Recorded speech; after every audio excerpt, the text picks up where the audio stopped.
तमाम शिक्षक बंधुओं को, शिक्षक साथियों को मैं अपनी तरफ से और अपनी पार्टी भाकपा माले की तरफ से सबसे पहले आप सबको मजदूर दिवस की हार्दिक बधाई देता हूं, शुभकामना देता हूं। और आपका ये सम्मेलन हमें जो सूचना मिली थी इसी संदर्भ में था कि शिक्षक दिवस माने शिक्षकों का जो मुद्दा है मजदूरों से मिलता जुलता है, तो इसलिए मजदूर दिवस के दिन आपका ये कार्यक्रम रखा गया है। और सच पूछा जाए तो आज बिहार के अंदर जो शिक्षकों की स्थिति है, खास करके पिछले 7-8 सालों में, उसमें काफी कुछ बदलाव आया है। ठीक वैसे ही जैसे देश के अंदर मजदूरों की स्थिति में 5-7 सालों में बदलाव आया। मसलन आप लोग यहां पर एक अधिकारों के लिए महासम्मेलन कर रहे हैं, ठीक इसी समय देश के कई राज्यों में मजदूरों का भी आंदोलन चल रहा है।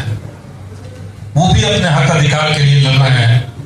अखबारों के माध्यम से शायद आप लोगों ने देखा होगा कि 2 लाख से ज्यादा शिक्षक नोएडा के अंदर सड़क पर उतर गए, हड़ताल पर आ गए। जो स्थिति यहां है वही स्थिति वहां है। जैसे बिहार के शिक्षकों को सरकार ने कई टुकड़ों में बांट दिया, विशिष्ट शिक्षक कुछ हैं, कोई बीपीएससी के माध्यम से टीआरई 1 वाले हैं, कोई टीआरई 2 वाले हैं, सबको अलग अलग कैटेगरी में बांट के रखा है। सब कुछ बना दिया, केवल शिक्षक सरकार नहीं बना रही। वैसे ही मजदूरों को भी अलग अलग आउटसोर्सिंग कंपनियों के माध्यम से केंद्र की बीजेपी सरकार ने सारे कारखानों के अंदर आउटसोर्सिंग कंपनियों के माध्यम से मजदूर लगाना ये शुरू किया। 4 लेबर कोड लाए गए, कहा गया कि 8 घंटा मजदूरी करना जो आपका अधिकार था।